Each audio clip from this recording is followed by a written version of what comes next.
want to welcome everybody this morning to our first teleconferencing recording to help with specific issues that contractors might have. Today we're dealing with an issue that is becoming more and more prevalent. More and more contractors are paying their bills with a debit card as opposed to using checks. We're going to record. Issue today is how do I record purchases and credits using the debit card with QuickBooks. We'll start off with I make a purchase. What I do is I just record that purchase as a check. But we know it's a debit card. I show debit.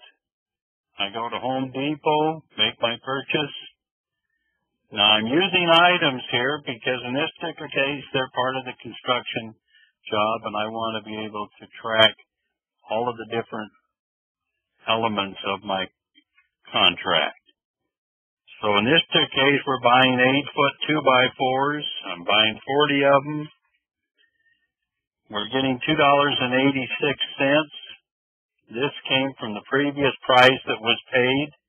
If this price changes, I can put the new price in, and that will record that.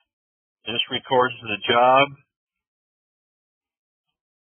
and I'm also going to buy 2 3.0 doors for the job.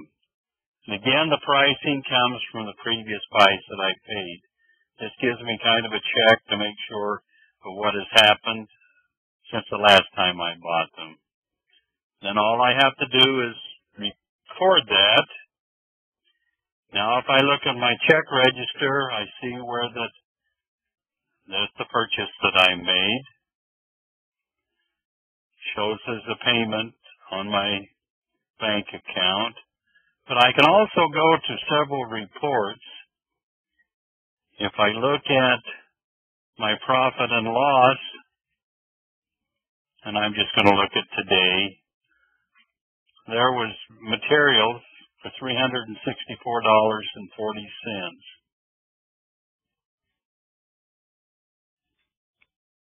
But I can also, part of that, profit and loss by job.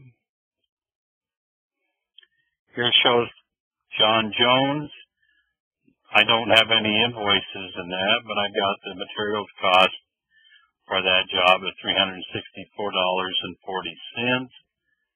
I also have the capability of breaking that down by item profitability. And this shows my 2x4s and interior doors so that I can see the elements of my contract just from that one entry. Now we finish the job, and I find out that I've got some materials left over. Go up to enter bills, and the vendor was Home Depot that I took the stuff back to. Again, we're dealing with items here. 2x4s, I took back 5 of them.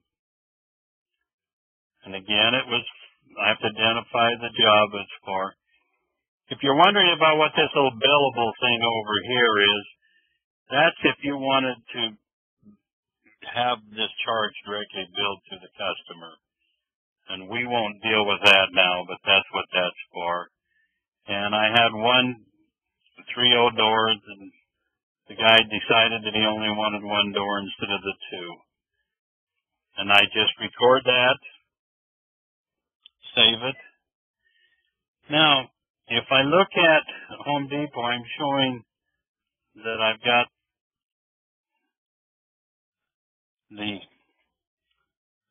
okay, I made a mistake here.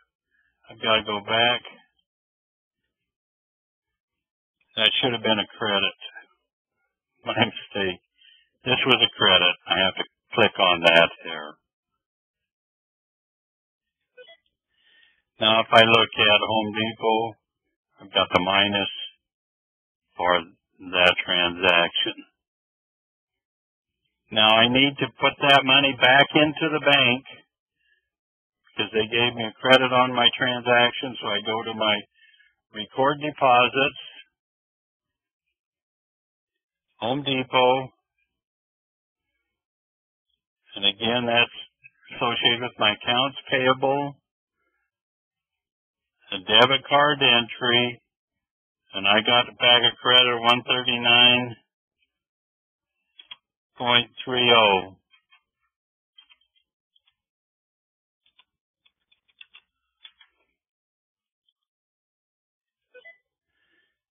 And so what's happened is that's put that money back into my bank account.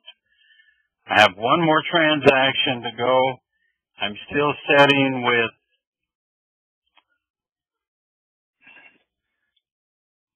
I don't have this entry canceled out here. I have to match up the deposit to that credit. So all I have to do is go into pay bills. Here's the Home Depot. And we've got $139.30 credits. I just set my credits, and so that's matching up the deposit